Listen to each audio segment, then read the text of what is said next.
Here comes Pop Pop again. Let's see if we can see the baling machine picking up the hay off the ground. Then we'll try and see if we can see it fly out the back into the wagon.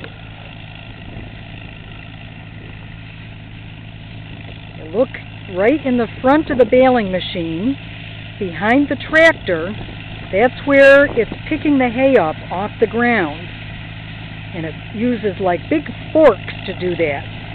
And it picks the hay up off the ground and puts it in the machine and then mashes it up into a big rectangle and ties strings on it and then shoots it out the back into the wagon.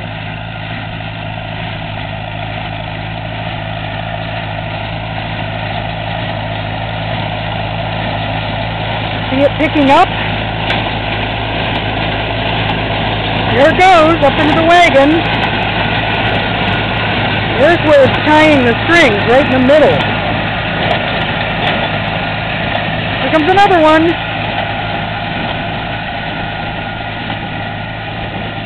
When this wagon gets full, Pop Pop will have to stop and have to switch to one of those empty wagons over there